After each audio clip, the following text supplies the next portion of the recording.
Just gonna jump right into it today. Three, two, one. You're listening to the Rex Sports Daily, your source for a fresh new take on all the latest headlines from the world of sports. And now, here's your host, George Bennett. Welcome to the show, everybody. Today's May 4th, 2017. And no lame Star Wars puns for this show.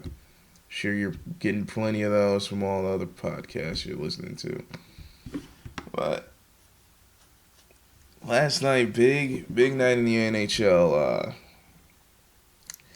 The Caps dropped one by a score of 3-2 to the Penguins on the road, and they're now facing elimination. Alexander Ovechkin comes out after this one, puts the loss squarely on his shoulders, but obviously that's a bit hyperbolic. The Capitals' offense just isn't there. Uh, Marc-Andre Fleury, he's been just on a tear lately, and for what was one of the best offenses in the regular season, he seems like he's too much for them to handle, along with the Penguins' defense. This series isn't even close, and you got to consider the Penguins got this done without their leader, Sidney Crosby, on the ice. He was out with a concussion in this one, but yeah. 36 saves by Marc-Andre Fleury. What can you really say? He's just hockey's all about having that hot goalie come this time of year, and MAF sure seems to be that. Uh, yeah, you're not seeing. You're seeing almost nothing out of this Capitals offense. A lot of the guys like Ovechkin, Backstrom, like Oshie, none of them are out there getting the job done, and it's what's led to this 3-1 lead for Pittsburgh. In the other series going on, Edmonton actually drops one at home to the Ducks. I believe this one went OT. Yeah, it was I want to say it was a 3-2 game.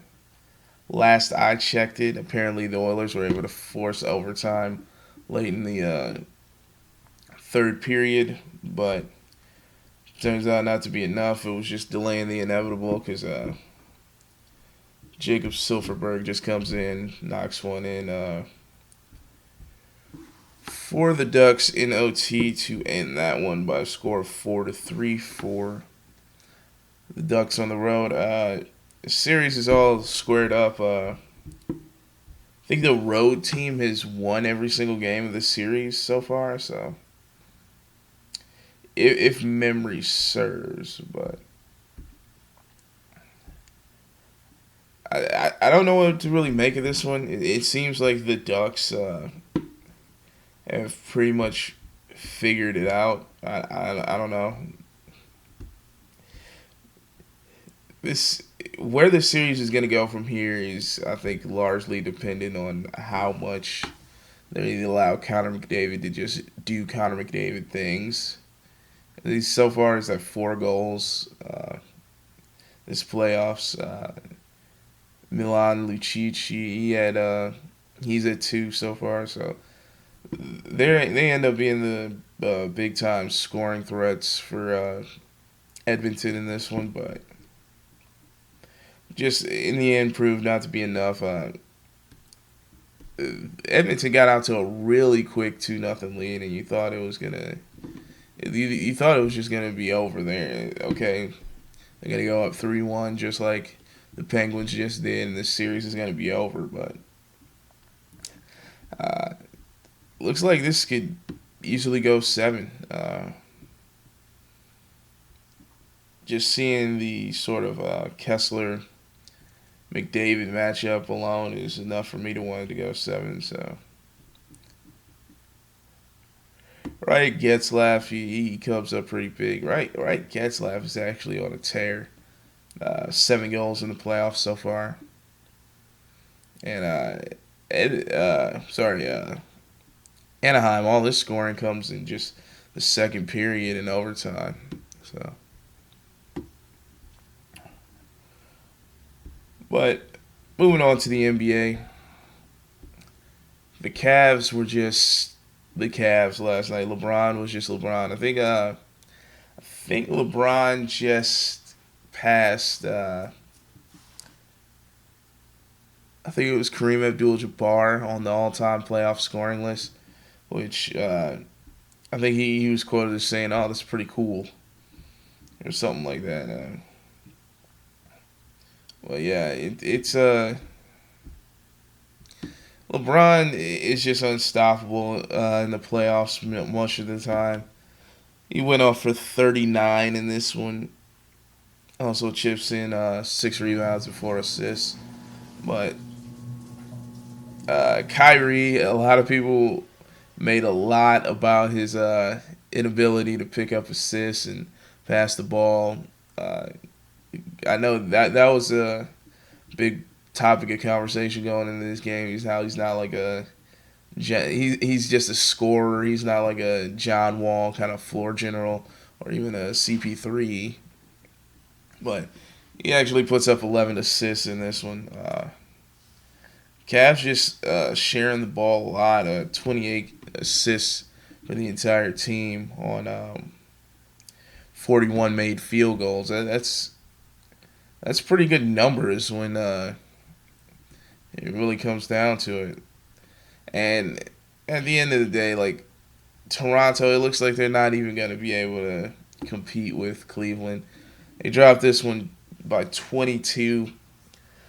I mean, there's always the chance. Like Game 3 is always such a wild card. Whenever a team's down 2-0 and they're coming back home in Game 3, I think that always offers the team the best chance to win.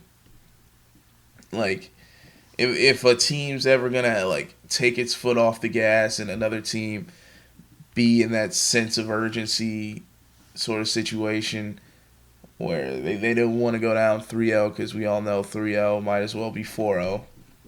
Um, but Toronto, they'll probably win Game 3, and if they don't win Game 3, obviously it's going to be an easy sweep. But I think they will win Game 3, and that'll be it. Uh, they'll be coming off the hype of being at home and all that. Well, boy, Norman Powell, who I was making such a big deal about last week, he comes up absolutely small in this one. Him and DeMar DeRozan. DeMar DeRozan had 5 points in this game. He shot 2 of 11, and that's absolutely insane. A lot of people are saying it's because of what he has to do on the other end of the court, having to keep up with LeBron and whatnot. But I don't know. I didn't actually watch this game, so I don't know how much he was actually on LeBron. Um, yeah, this series is over. The other series we're gonna get to next, I'm very conflicted by, but this one it's pretty obvious. Kyle Lowry has a decent game. He goes for 20. Uh, Jonas Valanciunas somehow has 23 off the bench, and so does Corey Joseph. You got to believe like most of that was in garbage time because the Cavs took an early lead in this one and didn't look back. Yeah, that's why you see guys like Channing Frye and Amon Shumpert both having pretty big numbers in the box score. Yeah, this one was just a LeBron James takeover, and it's weird because it's becoming more and more like the Cavs aren't even a big three anymore. Like you hardly see Kevin Love do anything in the playoffs. Kyrie Irving every now and then blows up, but here he was just he only played 30 minutes. He picked up 22, so uh, pretty efficient night out of him. Uh, Goes 3 of 6 from three, 7 for 7 from the line. So like decent numbers out of Kyrie, but you almost wonder. We almost saw LeBron James by himself when Kevin Love and Kyrie Irving were out back in, I think it was 2014. Or was it? No, it was 2015, yeah. Back in 2015, LeBron's in the finals against the Warriors. No Kyrie, no Kevin Love, and he almost is able to pull that series out single handedly. And I think it's at the point now where he could debatably do that. I'm not seeing like in this sort of resurgence of the Cavs we've seen in the past six playoff games, uh, where they were taking close ones against Indiana and now just absolutely demolishing Toronto. We're starting to see it be more of just LeBron James on his own, doing his own thing instead of what we're used to seeing with sort of Kyrie chipping in, somebody off the bench chipping in. But uh, yeah, other than Shumpert and Fry, the bench was relatively quiet in this one. Uh, Kyle Korver, I think it needs to be stated, he is not fitting in with this team at all. Like I have not seen like even a solid performance out of him like all too often since he came over from Atlanta. You gotta start wondering if that deal was what was for the best. I'm just looking at his last 5 games. His highest point total was 12, and he still ends up shooting that 38% from three, which I think admittedly is a little down for him, given what we're used to seeing out of Kyle Korver. But yeah, just looking at games since he came over to join the Cavs, and he's averaging less than 10 points a game, which is surprising. You see the move Lou Williams made over to Houston, and I thought we would see that sort of impact out of a Kyle Korver in Cleveland, but we certainly didn't get that. Looks like he has one game against the Kings where he put up 18. Okay, he has a few. He had a few 20-point games back in March, but throughout April and throughout the postseason, his scoring is way down,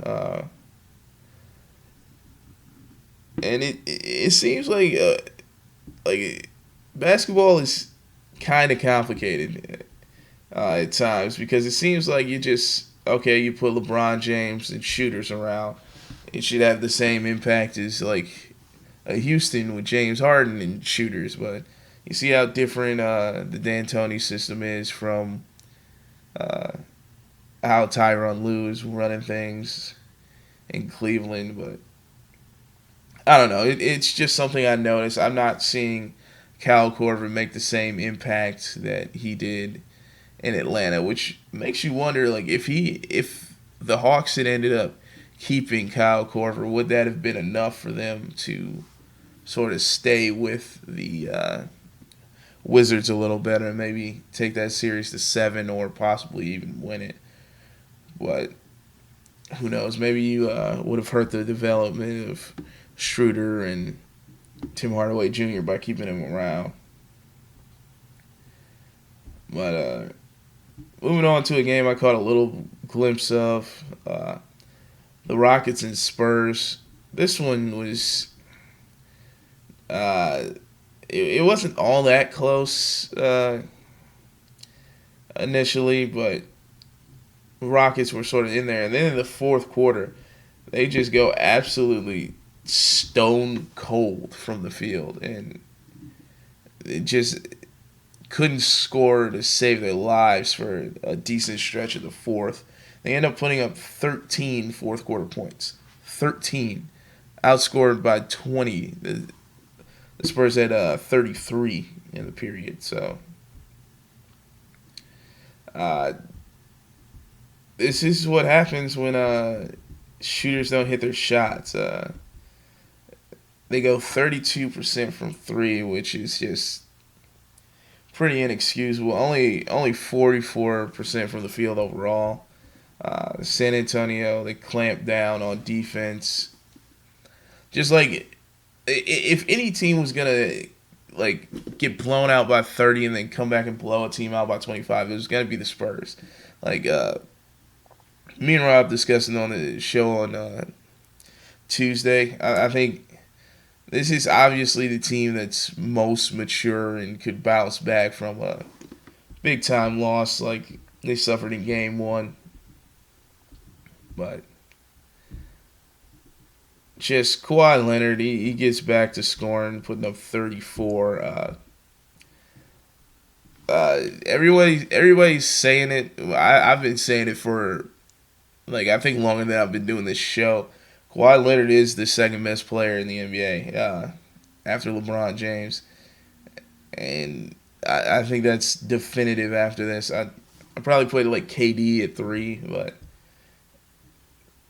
the Claw is just and what he does on the defensive end like doesn't show up in this box score. Like I can see he went 13 of 16 from the field, which is absolutely insane. It's some of the best efficiency I've seen in a playoff game.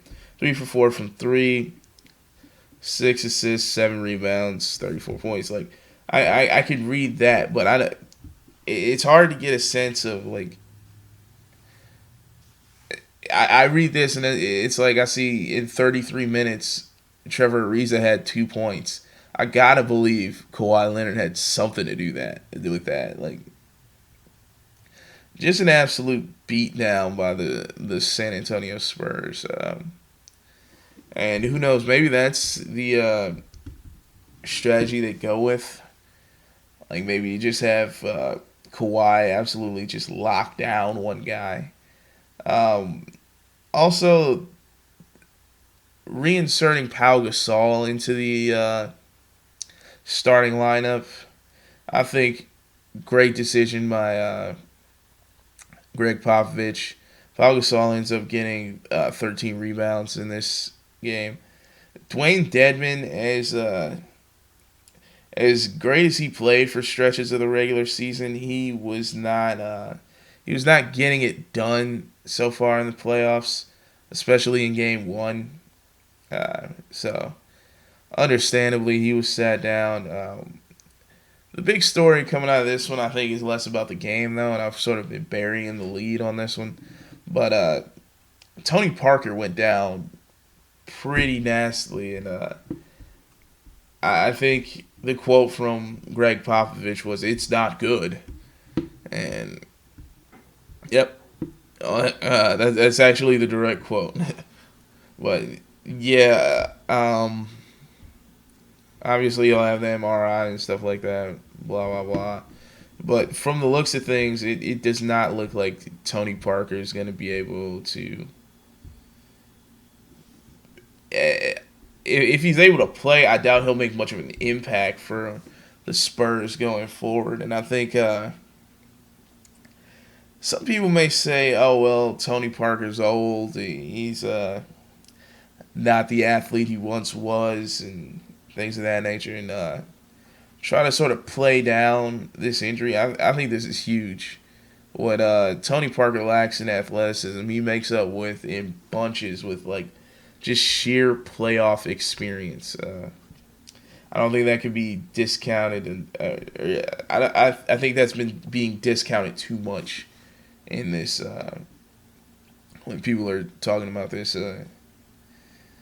This could lead to the Spurs not being able to compete because like Tony Parker's been running that offense for years, and I realize Patty Mills, he's also been in that same system for years, but he just simply hasn't played as many minutes, and who knows, maybe You just insert Patty Mills into that offense, and it moves just as smoothly, possibly even better because Patty Mills is younger, and I know he had opportunities to go out and be a starter elsewhere, but him and the Spurs decided to sort of keep that unit together with him. So Patty Mills, probably when you're looking at it, probably a top five backup point guard in the NBA. I mean, a lot of teams could have lost their starter point guard, and I think it would hurt them a lot more. But geez, Patty Mills was a 55th overall draft pick. What a steal! Yeah, just looking at his numbers for the season, almost averaged 10 points and 4 assists a game coming off the bench, and yeah, that was only in about 21 minutes per. So I think like it sounds like I'm playing both sides of the fence. Like this injury is devastating. This injury is they're able to sort of compensate for it. But the biggest issue I see with all this is not necessarily Patty Mills replacing Tony Parker, but like who then plays the Patty Mills role, spelling Patty Mills. I think that's your biggest issue with all this.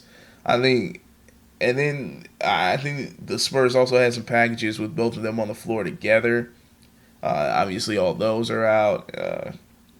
This significantly hinders your game planning if you're Greg Popovich, and it's sort of Parker is sort of that extension of the coach on the court for Greg Popovich because the two of them have been together God only knows how many years.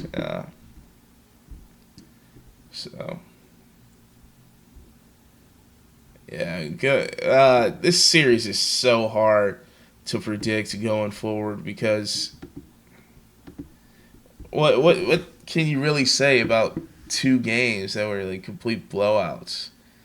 And there's not that much travel going from San Antonio to Houston, so uh,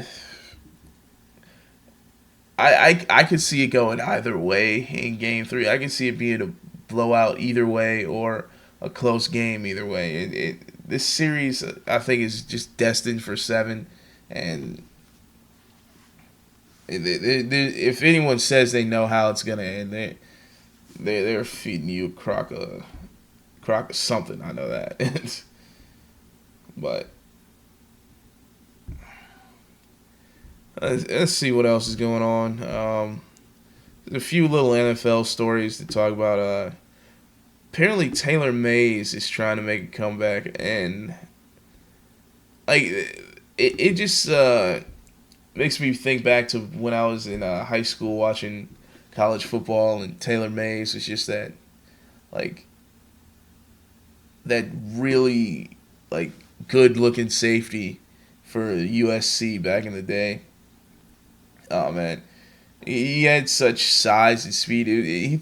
You thought he was just going to be a no brainer, like Pro Bowler in the NFL, but it never seemed to work out for him. He was sort of I think he was a second round pick by the 49ers, so he stayed relatively close, just going from uh, Southern California up to the Bay Area. So, but oh, okay. So this is probably what had a lot to do with it. I'm reading this story. Apparently, had some substance abuse issues, and as we know, that can drive any great talent down. But he's apparently trying out with the Patriots. We'll check back in at some point, see if that actually goes anywhere. I doubt it will, but God, he was so good at USC. I remember that.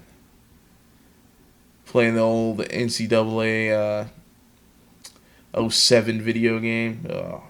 And they really need to bring that series back. Hopefully, we get an announcement of it at EA's E3 press conference or something, maybe. Is all the lawsuits and whatnot got settled with that, so I don't see why it wouldn't make a comeback. Oh, but apparently the Red Sox organization is trying to be proactive about the Adam Jones situation and some of the things he revealed sort of ruffled some feathers of some people. But if it's the case that it was in fact true, which the Red Sox have deemed it to be, they've now since banned a fan for life for using a racial slur against Adam Jones. Uh,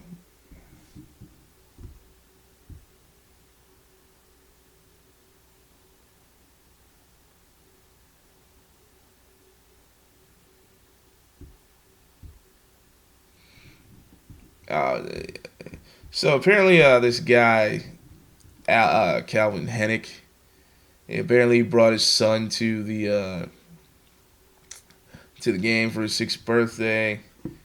Uh, the N word was thrown around by some other fans. He calls security, gets him kicked out, and they're now banned for life. Good to see a zero tolerance policy on this kind of thing. Obviously, hate speech in any form. We do not condone that here at Direct Sports Daily. But zero tolerance. I think it's what you have to do in situations like this. Otherwise, people think you're just joking around. But yeah, think those guys got what they deserved. But moving on, LeBron. I mentioned it earlier. He passed Kareem for second on the all-time playoff scoring list. I wonder if we can find out how close he is to number 1. But yeah, he ends up passing Kareem Abdul-Jabbar. Let's see. Kareem had 5,762. LeBron just passed that. Michael Jordan has 5,987. But I do have to point out there are more playoff games now that LeBron is playing in. Because it took LeBron 205 games in order to pass Kareem, who arguably did it in 237 games. But if he's going to pass Jordan, Jordan did it in 179 games. So LeBron has already played a significantly larger number of playoff games than Jordan. Jordan averaged 33.4 in the playoffs, which is why he's just by most considered the greatest of all time. Yeah, but shout out to LeBron for passing Kareem. That's still pretty impressive. Did his in about 32 games less than Kareem. So, but yeah, I definitely remember back in the day, the first round I think was only 5 games, and God, it makes you wish we were still back in that era with the first round of playoff basketball we just had. But other than that, the Orioles and the Red Sox, apparently they were going back and forth, throwing pitches at each other. I don't understand. There's been a lot of this lately. Like a lot of just chippiness. It is way too early in the season to get all that going. Like these baseball players need to calm down. We got a long way to go. There's already been bench clearing brawls and whatnot, and everybody just needs to calm down in Major League Baseball. But let's see. Apparently, Jed York says he wants to have dinner with Jim Harbaugh someday. Much was publicized about like how they couldn't get along when Jed York was GM of the 49ers and Jim Harbaugh was head coach. But I mean, yeah, it sounds like what two adults do. It's like when we had issues, you just sit down, you talk it out like adults. So I don't know if Jim Harbaugh's gonna have the time for that. That man is literally all football all the time. So we'll see if he takes a break from everything he's doing in Rome and whatnot. And I guess to say he's all football all the time is a bit unfair. He does occasionally indulge in some Judge Judy. So, and there was one last thing I had to mention. Oh, apparently the Lakers really want to draft Lonzo Ball. I doubt that'll do anything for them. I am not sold on Lonzo Ball. I think he's been talked up a lot by his father, and I'm not gonna get into any more of that. But I think just as a player, Lonzo Ball will not be that great in the NBA.